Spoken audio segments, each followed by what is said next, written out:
today's aircraft that would certainly mitigate the damage that could have been done to this aircraft, and certainly could mitigate the damage done to an aircraft carrying 500 to 600 people. One of the enthusiasts for the PCA system is Captain Denny Fitch, one of the pilots who survived the Sioux City DC-10 crash. This is just absolutely an amazing piece of equipment, what they have done and what they have achieved, and the success ratio that we have, the survivability that we now have with modern aircraft completely controlled in hydraulics. To have this occur again and have this aboard the aircraft is a very warm feeling as a pilot. Blue is gone. We've lost all hydraulics. America's Federal Aviation Administration conducted research into PCA, but soon abandoned it. It says the risk of losing all hydraulics is too low to make systems like PCA worthwhile. The FAA's conclusion after their studies was that these events are so rare as to not require the mandate of an additional system. And of course, they did not consider the event of, or the possibility of a surface-to-air weapons attack on the aircraft. The DHL is the first plane in Iraq to be hit by a surface-to-air missile. But in recent years, the threat of terrorist-controlled shoulder-launched anti-aircraft missiles has been growing.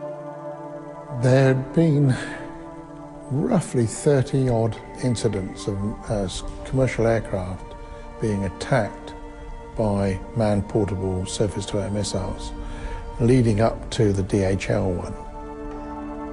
What makes the risk of missile attack in Iraq so serious is that for months nobody was guarding the abandoned depots of the Iraqi army, leaving terrorists free to help themselves to millions of dollars worth of arms.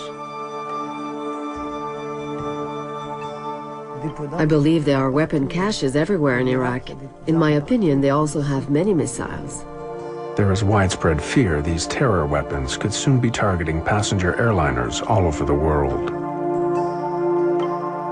The U.S. government's Department of Homeland Security is spending over $100 million on research to adapt military counter-missile technology for civilian airliners. It is inevitable today that commercial aircraft will have to be fitted at some time with laser and infrared jamming systems. The infrared jammer will confuse the seeker for the missile, whereas the laser jammer will direct a pulse into the seeker and burn out the seeker of the missile. Singapore Airlines, Qantas Airlines, they're all looking to install something into their aircraft. If you look at things like the Queen's flight in the UK, the President's aircraft in the USA, and the King of Jordan's fleet, they're all fitted. Terrorism is with us today and will always be with us for the rest of our lives.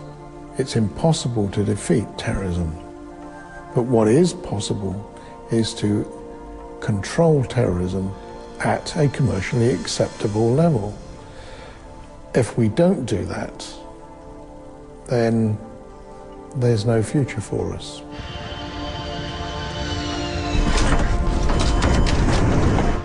But miraculously, without any of this equipment, the DHL crew had brought their plane to a successful landing.